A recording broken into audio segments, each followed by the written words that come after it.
नमस्कार, आप देख रहे हैं बिहार न्यूज़ शॉर्ट्स। मैं आपके साथ प्रिय। लोक आस्था का महापर्व छठ पूजा का शुरुआत हो गया है और कुछ ऐसे भी लोग हैं जो छठ पूजा करना चाहते हैं पर उनके पास पैसा नहीं होता है और वो जो उनकी सुविधाएं हैं वो पूरी नहीं होती है। इन तमाम चीज़ों को देखते हुए जाप सुप्रीमो पप्पू यादव अब मैदान में उतर गए हैं और मैदान में उतरने के साथ जो छठ व्रतियाँ हैं उनको सूप, नारियल, साड़ी, इन तमाम चीज़ों को वितरण कर रहे हैं। वितरण करने के बाद क्या कुछ कर रहे हैं पप्पू यादव, ठीक देखिए आप इस वीडियो में।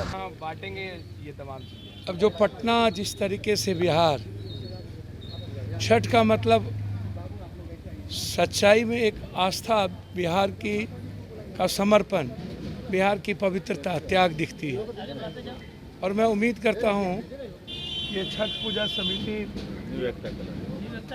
न्यू एकता क्लब के बाद सिटी भी है, बेरिया है, सभी जगह लगातार मैं उम्मीद करता हूं कि कुछ पल लोग अपने ईश्वर में, इष्ट में समर्पण करके मानवता के लिए सोच तो लेते हैं। कुछ पल तो है बिहार में, गरीबी है, भूख है, परेशानी है, बीमारी है, अशिक्षा है, फार्मर्स की स्थिति अच्छी नहीं है, बेरोजगारी है, युवाओं की स्थिति अच्छी नहीं है, 80-85% लोग अभाव में जीते हैं। उसके बावजूद भी आस्था और के विश्वास पर कभी सवाल खड़ा नहीं होने देना चाहते। तो इसलिए मैं उम्मीद करता हूं जो लोग भी, जो कमेटी पूरे बिहार और पटना में आस्था के इस पर्व में समर्पण के साथ काम करते हैं, कम से कम बिहार के 13.5 करोड़ लोगों को मुस्कुराने का एक अवसर, सच्चाई के साथ जीने का एक पल, गरीबी, अभाव, डर से, नफरत से यह बिहार निकले और हम इष्ट देवता सूर्य की आराध्य शक्ति से प्रे कर सकते हैं कि हमें गरीबी शब्द से निजात, मैं ये उम्मीद करता हूँ। भैया जो कुछ लोग गरीब ज्यादा होते हैं, जिनको कई चीज़ों की आवश्यकता होती है, सारी सही नहीं है, आटा है, चीज़ें हैं, सब किस की मदद करनी पड़ती है। जो अब आप बांट रहे हैं, सारी चीज़ें कर रहे हैं, तो आप उसकी आवश्यकता को देखिएगा ना। पैसा मैटर नहीं है, मैटर जो गरीब ज़्यादा है, अब बुजुर्ग हैं, आप सूप बांट के राजनीति कर लेते हैं एक दिन के लिए, लेकिन उनकी नीड्स क्या है, उनकी आवश्यकता क्या है, उसको आपको ख्याल रखना पड़ेगा। मैं उम्मीद करता हूं कि बीजेपी वाले सीखे, भगवान को बेचे नहीं, वो देश की खुशहाली की, और जो राजनीतिक व्यक्ति है उनको देश की खुशहाली पर बात करनी चाहिए कि गरीबी कैसे खत्म होगी, मजबूरी कैसे खत्म होगी, अभाव में लोग कैसे खत्म होंगे, लोगों से नफरत नहीं होनी चाहिए, सभी जात धर्म मजहब के लोग हर तरह सभी पर्व को मनाते हैं, इंसानियत कैसे बचे, मानव कल्याण का रास्ता क्या होगा। तो मैं सूर्य आराध्य से इतना ही प्रे करूंगा कि हमारा जो 13.5 करोड़ बिहार और 130 करोड़ देश है, उसकी गरीबी खत्म हो, अभाव में वो मुस्कुराना सीखे, और उसकी मुस्कुराहट के लिए जो राजनीतिक व्यक्ति ने नफरत पैदा किया, डर, वो खत्म हो।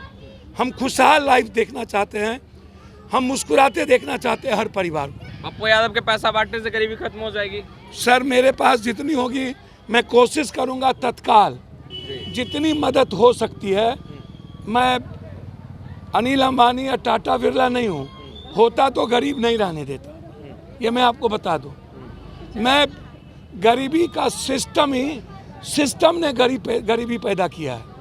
ये सरकार जिसकी भी होती है वह यदि सही माने में भ्रष्टाचार छोड़ दे, पैसा लूटना छोड़ दे, दलाली को मिटा दे, चोरी छोड़ दे, चोरी बंद करवा दे और मनी का डिसेंट्रलाइज कर दे, जो पैसा गरीब का है, गरीबी खत्म होगी, लोग पढ़ भी पाएंगे, इलाज भी कर पाएंगे। मेरा पढ़ाई और इलाज से है और तत्काल उसके जीवन से है। मैं ये आपको सरकार कहाँ पीछे रह जा रही है? सरकार को 3 हिस्सा पैसा तो नेताओं के और दलालों के, माफियाओं के जेब में जाता है। पदाधिकारी सबसे ज़्यादा लूटते हैं। एक पदाधिकारी 1000 करोड़ के, एक नेता 200-300 करोड़, 400 करोड़, लाख करोड़, दलाल लोग 100 करोड़, और भारत भूखा, नाइजीरिया से ज़्यादा गरीब, बांग्लादेश और पाकिस्तान से ज़्यादा हम भूखे हैं। हम इस पर बहस क्यों नहीं करते? हम रोजगार पर बहस क्यों नहीं करते? हम सिर्फ एक दिन क्यों बांटते हैं? एक दिन आप पॉलिटिक्स क्यों करते हो सूप का? चलो पप्पू यादव के साथ डेली आज पूरा पटना घूम जाएंगे? घूमने का प्रयास करेंगे, लेकिन मर्डर हुआ है वहाँ जाएंगे। तो जैसा कि देखा आपने, तमाम जो छठ व्रती है उनको पप्पू यादव ने नारियल सूप, साड़ी और कई चीज़ों का वितरण किया। जब उनके पास इन तमाम चीज़ जितने स्टॉक में लाए थे वो ख़त्म हो गया, तब उन्होंने पप्पू यादव ने लोगों को 500-500 रुपया कैश देना शुरू कर दिया, ताकि जिन लोगों को नहीं मिल पाया है वो पैसे लेकर तमाम चीज़ों को खरीद ले। बाकी की तमाम खबरों के लिए बने रहे बिहार इन शॉर्ट के साथ। धन्यवाद।